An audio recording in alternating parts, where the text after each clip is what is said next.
자, 이번 시간에는 법제정의 목적 1조부터 공부를 해보도록 하겠습니다. 1조입니다. 법 제정의 목적입니다. 왜 이 법을 제정했는가? 목적을 공부를 해보죠. 아니 뭐 이런 것도 공부해야 되나? 근데 공부해야 됩니다. 왜요? 시험에 나오니까요. 왜 시험에 나와요? 워낙 낼 게 없으니까 법 제정의 목적을 가지고도 시험에 나옵니다. 시험에 나옵니다. 자, 그래서 거기 보시면 부동산 중개업을 건전하게 지도 육성합니다. 자, 그래서 공정하고 투명한 부동산 거래 질서를 확립해서 궁극적으로는 국민 경제에 이바지함의 그 목적이 있습니다. 한번 칠판에 써볼까요? 부동산 중개업을 건전하게 지도하고 육성을 한답니다. 자, 그래서 공정하고도 투명한, 그렇죠? 무슨 질서요? 부동산 거래 질서를 확립합니다. 그래서 궁극적으로는 국민 경제에 이바지합니다. 예, 목적만 보면 참 어마어마합니다. 네? 대단합니다. 국민 경제에 이바지한답니다. 자, 이걸 가지고 시험에 내봅시다. 그러면 낼 수 있는 시험 문제 패턴은 뭐가 있을까요? 첫째, 법 제정의 목적인 것을 고르세요. 두 번째, 법 제정의 목적이 아닌 걸 고르세요. 또는 가로 안에 들어갈 표현이 옳게 연결된 것을 고르시오. 또는 박스를 쳐놓고 법 제정의 목적은 몇 개입니까? 뭐 이런 식으로 물어볼 거예요. 자, 이때 물어볼 때 평범하게 물어보면 변별력이 없죠. 다 맞춰버립니다. 따라서 말장난을 합니다. 자, 어떤 식으로 법 제정의 목적이 아닌 것을 고르시오. 그래놓고 부동산 중개업 대신에 부동산업을 지도 육성한다. 또는 부동산 거래업을 또는 부동산 유통업을 지도 육성한다. 그러면 틀말이 되겠죠. 자, 또는 그럴싸한 표현을 만들어냅니다. 부동산 중개업을 적절하게 규율함의 그 목적이 있다. 그럴싸합니다만 표현된 바가 아니에요. 자, 또는 공정하고 투명한 부동산 거래 질서입니다. 그런데 거기를 공개 질서 뭐 이런 식으로 살짝 말을 바꿔봅니다. 이런 식으로 말장난해서 시험 문제 나온 적이 있어요. 한 3번 보면 한 번 정도는 법 제정의 목적이 나오는 것 같아요. 그러니 이것도 공부하셔야 됩니다. 제가요, 우리 법에 한 50여 개 정도의 조문이 있는데 제가 외워주세요라고 당부드리는 조문은 딱 2개밖에 없습니다. 달달달 외워주세요는 1조하고 2조. 목적하고 용어의 정의는 달달달 외워주시면 엄청 문제 풀 때 편해요. 네? 1조하고 2조만큼은 외워주시라. 다시 한번 부동산 중개업을 건전하게 지도하고 육성합니다. 공정하고 투명한 부동산 거래 질서를 확립해서 국민경제에 이바지합니다. 거짓말, 다른 말 막 해봅시다. 부동산 중개업자의 업자의 공신력을 제고함의 그 목적이 있다. 부동산 거래 활성화를 도모함의 그 목적이 있다. 투기 방지에 그 목적이 있다. 국민의 재산권 보호에 기여함에 그 목적이 있다. 전부 다 거짓말입니다. 표현된 내용들만 정리하세요. 표현되지 아니한 것들은 거짓말입니다. 목적 공부를 해봤습니다. 자, 그러면 다음으로는 용어의 정의를 공부를 해보도록 하겠습니다. 용어의 정의입니다. 용어의 정의는 약속입니다. 우리 법 제2조 용어의 정의입니다. 용어의 정의는 뭐라고요? 약속이에요, 약속. 개별법들 보시면 웬만하면 용어의 정의가 나옵니다.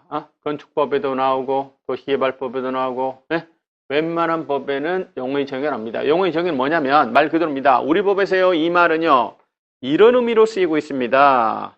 우리 법에서 이 용어는 이런 뜻을 담고 있습니다. 라고 정의를 해놔야 돼요. 정의를 해놓지 않으면 그래요. 충돌이 발생하고 혼란스러워요.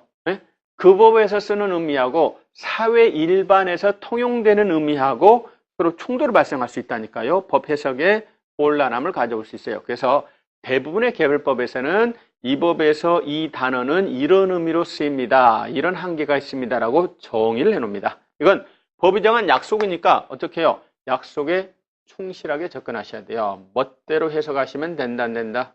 멋대로 해석하시면 안 돼요? 자, 그래서 1조하고 2조까지는 웬만하면 외우시는 게 좋겠다. 자, 그러면 용어의 정의 보시면은 거기 6가지 용어를 정의해 놨습니다. 가장 전형적인 시험 문제 패턴은 이번 24회 시험에서도 나왔죠. 가장 전형적인 문제 패턴은 뭡니까? 용어의 정의다, 맞는 것, 용어의 정의다, 틀린 것 고르시오. 이게 가장 전형적인 문제 패턴입니다. 그렇다면 어떻게 거짓말을 할까요? 마찬가지로 평범하게 내면 전부 다 맞춰버립니다. 변별력을 주려면, 네? 그렇죠? 뭔가 트릭을 피워야 되겠습니다. 그래서 불필요한 요소입니다. 없어도 되는데 플러스를 하거나 필요한 요소를 빼버리거나 아니면은 상식에 의존해라고 말장난합니다. 자, 예를 들어서 슬쩍 플러스를 해버린다니까요. 자, 예를 들어서 봅시다. 거기 법 제2조 3호에 보면 중개업이라면 다른 사람의 의뢰에 의하여 일정한 보수를 받고 중개를 업으로 하는 것을 말한다. 이렇게 정해놨죠. 근데 거기다가 예를 들어서 등록이라는 말을 슬쩍 집어넣어 봅니다. 그래서 중개업이라면 다른 사람의 의뢰에 의하여 일정한 보수를 받고 등록을 받은 자가 중개를 업으로 하는 것을 말한다. 이렇게 말하면 틀린 말이 되겠죠. 네? 등록은 요소가 아니라니까요. 그렇죠? 이처럼 불필요한 요소를 집어넣습니다. 또는 필요한 요소인데 빼버립니다.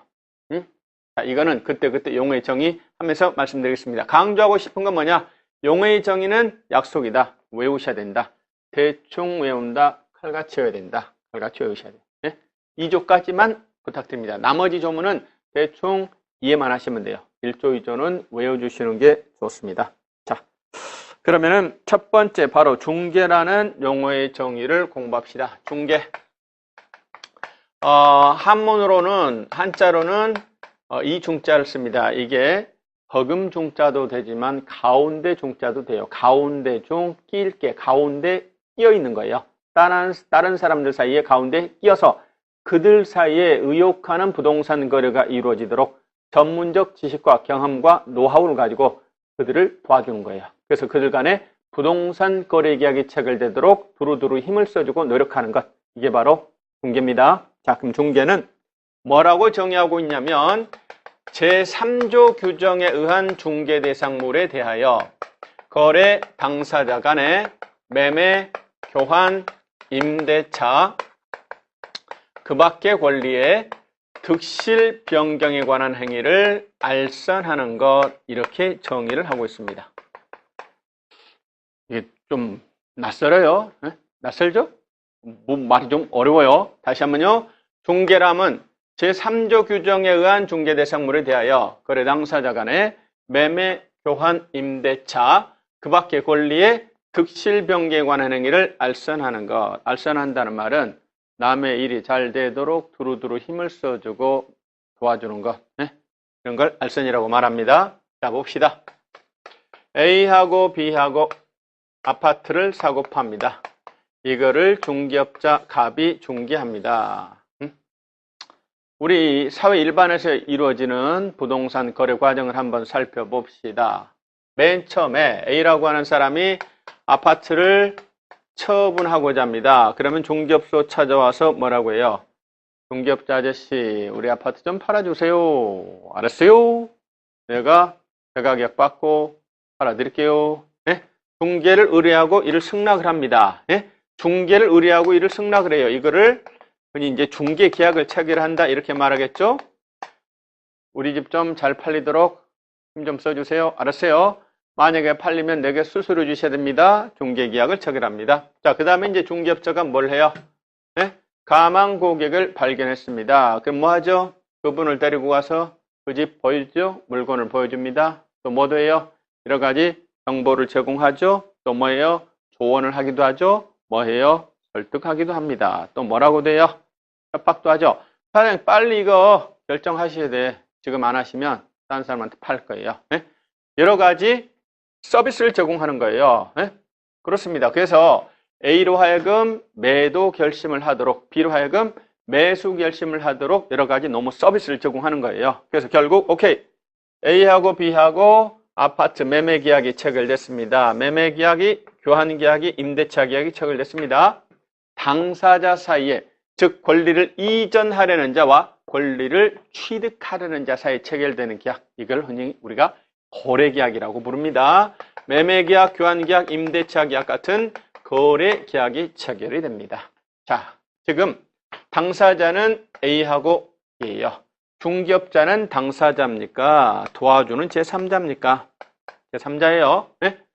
매도인, 매수인 있고 중개업자는 그들 사이에 부동산 거래가 이루어지도록 도와주는 제3자입니다. 자, 이거를 염두에 두시고 이걸 한번 비교해 볼까요? 먼저 중개라면 제3조 규정에 의한 중개대상물에 대하여 지금 저희가 공부하는 게 부동산 중개입니다. 네? 따라서 그 중개대상물은 당연히 부동산이에요. 그런데 모든 부동산은 아니고 조금 이따 3조를 공부할 거예요. 3조에서 우리 업자가 취급할 수 있는 부동산을 정해놨어요. 그게 몇 개냐면 5개가 있습니다. 토지, 건축물 그 밖에 토지정착물, 임목, 공장재단, 광업재단 이렇게 5가지가 있어요. 저 3조에서 정하고 있는 그 5가지에 대하여 토지나 건축물 같은 5가지에 대하여 따라서 이 말을 뒤집어 말하면 그 3조에 속하지 않는 예컨대 무슨 동산이나 금전에 대해서 어쩌고 저쩌고 알선하는 것은 이 법 용어의 정의에 의한 중개라고는 하지 않습니다. 그 3조에서 정한 5가지 부동산에 대하여 당사자 간에 그렇습니다. 매매계약이 체결되도록 알선하는 거예요. 두루두루 힘을 써주는 거예요. 또는 교환계약이 그들 간에 체결되도록 알선하는 겁니다. 또는 임대차 계약이 체결되도록 알선하는 거예요. 뿐만 아니라 나중에 이제 민법 공부에서 다시 할 거예요. 매매 교환을 통해서는 소유권이라는 권리의 득실 변경을 가져오고 임대차를 통해서는 임차권이라는 권리의 득실 변경을 가져옵니다. 소유권, 임차권뿐만 아니라 나중에 공부합니다. 재산권이나 지역권이나 전세권이나 저당권과 같은 권리, 이와 같은 권리의 득실 변경이 일어나도록 알선하는 것도 중개에 해당합니다. 자, 흔히 말하는 전세권 설정 계약이, 전세 계약이 체결되도록 알선하는 것도 중개에 해당하는 거예요. 자, 그래서 말장을 할 때 매매, 교환, 임대차만 알선하는 것을 말한다 이렇게 말하면 틀려요. 매매, 교환, 임대차 알선은 물론 재산권, 지역권, 전세권, 저당권과 같은 그 밖의 권리의 득실 변경이 일어나도록 알선하는 것도 중개에 해당합니다. 그렇죠? 네? 당사자 간에 이거를 한마디로 좀 더 편하게 말하면 매매, 교환, 임대차 그 밖의 권리의 득실 변경에 관한 행위는 계약을 통해서 이루어져요. 한마디로 그들 간의 부동산 거래 계약이 체결되도록 알선하는 것 이렇게 하시면 돼요. 중개업자가 부동산에 대하여 당사자 간의 부동산 거래 계약이 체결되도록 알선하는 것. 이 부동산 거래 계약이라는 말을 계약이라는 표현을 민법에서는 법률 용어로 법률행위라는 표현을 씁니다. 민법에서는 법률행위. 자, 법률행위에 대해서는 나중에 민법 시간에 마르고 닳도록 공부를 할 거예요. 자, 여기서는 우리 법령실무에서는 그냥 계약점으로 생각하시면 돼요. 당사자 간의 부동산 거래 계약, 즉 법률 행위가 이루어지도록 알선하는 것, 이게 바로 중개입니다. 자, 그래서 거기에 보면 중개의 성격에 여기 이런 말이 써져 있죠. 중개는 양 당사자를 매기하여 그들 간의 거래 계약, 즉 법률 행위, 다시 말해서 부동산 거래 계약이 성립하도록 정보 제공, 자료 제공, 권리 분석, 그리고 현장 안내를 하는 사실행위다. 꼭 기억하실 편 하나.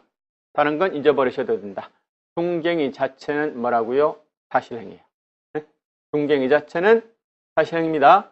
당사자 간의 부동산 거래 계약이 체결되도록 노무 서비스를 제공하는 사실행위입니다. 그렇습니다. 니은 법률행위 성립에 조력하는 사실행위입니다. 그렇죠?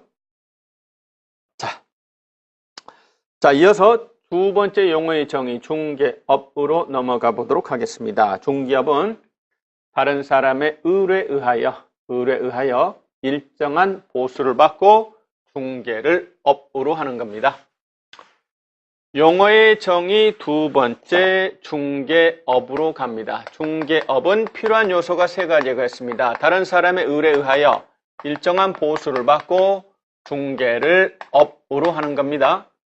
딴 사람의 의뢰에 의하여, 즉 중개계약을 체결하고 그 다음에 보수를 받고 중개를 업으로 하는 겁니다. 자, 여기서 가장 중요한 핵심 키워드는 바로 업이라는 표현입니다. 업. 예? 저 사람은요, 건설업을 합니다. 저 사람은 요식업을 해요. 숙박업을 합니다. 이 업이라는 말은요, 언제 쓰냐면, 다음 세 가지 조건을 만족해야만 업이라는 말을 써요. 자, 업이 성립하려면 첫 번째는 뭐예요? 영리를 목적으로 하셔야 돼요. 두 번째는요, 불특정 다수를 대상으로 하셔야 됩니다. 세 번째는요, 계속성과 반복성이 있어야 돼요. 자, 다시요. 업이 성립하려면 영리를 목적으로 하셔야 돼요. 제가 봉사활동으로 중개를 했다니까요. 취미 삼아서 중개를 했어요. 업이라고 하지 않습니다. 특정되지 아니한 다수, 즉 일반인을 대상으로 해야 돼요. 공중을 대상으로 하셔야 되지 특정인만을 대상으로 할 때는 업이라고 하지 않습니다. 자, 그리고 업이라는 말을 쓰려면 계속성, 반복성이 있어야 됩니다. 자, 따라서 어쩌다 한 번 했다. 우연히 전세 중개 한 번 했다. 또는 임대차 중개를 아주 우연히 한 번 했다. 돈 받았다. 돈 받았어도 어쩌다 우연히 딱 한 번은 계속성, 반복성이 없어요. 업이라고 하지 않습니다. 자, 업이 되려면 세 가지 조건을 만족하셔야 되고 그 중에서 시험에 늘 자주 나오는 것은 바로 계속성, 반복성입니다. 돈 받았어도 한 번은 업이라고 볼 수 없습니다. 업이 되려면 계속성, 반복성이 있어야만 합니다. 자, 이어서 중개업자라는 용어의 정의로 갑시다. 중개업에 이어서 이번에는 중개업자에 대해서 한번 알아봅시다. 중개업자는 거기 보면 뭐라고 정의하고 있나요? 중개업자는요, 이 법에 의하여 중개사무소 개설 등록을 한 자라고 돼 있어요. 네? 누구요? 등록을 한 자. 중개업자는 이 법에 의하여 중개사무소 개설 등록을 한 자입니다. 등록을 한 자. 거짓말할 때 중개업자라면 중개업을 영위한 자를 말한다. X. 중개업자라면 등록을 신청한 자를 말한다. X. 중개업자라면 등록증 교부받은 자를 말한다. X. 또는 중개업자라면 이 법에 의하여 중개사무소 개설 등록을 한 공인중개사를 말한다. 전부 다 거짓말입니다. 용어의 정의는 적확해야 됩니다.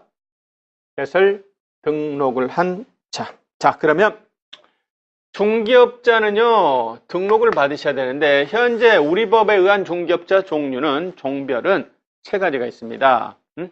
가장 숫자가 많은 거 공인중개사인 중개업자입니다. 말 그대로 공인중개사로서 중개사무소 개설 등록을 한 자입니다. 그 다음에 제일 숫자가 적은 게 바로 법인인 중개업자입니다.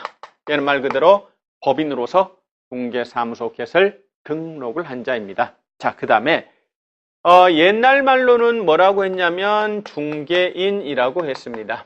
네, 요즘 말로는 부칙 6조 2항의 중개업자라고 말합니다. 부칙 6조 2항의 중개업자라고 표현이 바뀌었네요. 자, 각설하고 이 사람이 뭐냐라고 하는 것이 시험에 나오지는 않아요. 네? 이 사람이 대체 뭐냐? 이건 시험에 안 나오니까 간단하게만 이 사람의 개념만 말씀드리면, 참고로 옛날에는요, 공인중개사 자격증이 없는 사람도 일정한 법적 절차를 거치면은 중개업을 할 수가 있었어요. 그리고 그들에게 중개인이라는 타이틀을 줬어요. 네? 언제까지? 1989년도까지. 네? 1989년도까지는요, 자격증 없어도 일정한 절차를 거치면은 중개인이라는 타이틀을 가지고서 중개업을 할 수가 있었다 그 말입니다. 자, 그러나 89년도 이후에는 증 가진 사람에 한해서만 이제 지금 말로 등록을 허용을 해줬다 그 말이에요. 자, 그러니 그분들을 중개인이라고 불렀던 그분들은요, 숫자가 늘어나진 않겠죠. 네? 갈수록 줄어들겠죠. 사망하거나 또는 폐업하거나 등록 취소하니까 계속 숫자가 줄어들어요. 옛날에는 4만 명이 넘었습니다만 지금은 많이 줄었습니다. 지금은 이제 10,000명 미만으로 줄었어요. 계속 부칙 6조 2항의 중개업자는 줄었어요. 새로 나올 수 있는 정보는 아니에요. 89년 이후에는 오로지 증 가진 사람에 한해서만 등록을 해주는 겁니다. 그렇다고 기존에 중개업을 하던 그분들 보고 느닷없이 야 너희들 그만해라 그럴 수는 없잖아요. 그분들은 계속 할 수 있어요. 언제까지?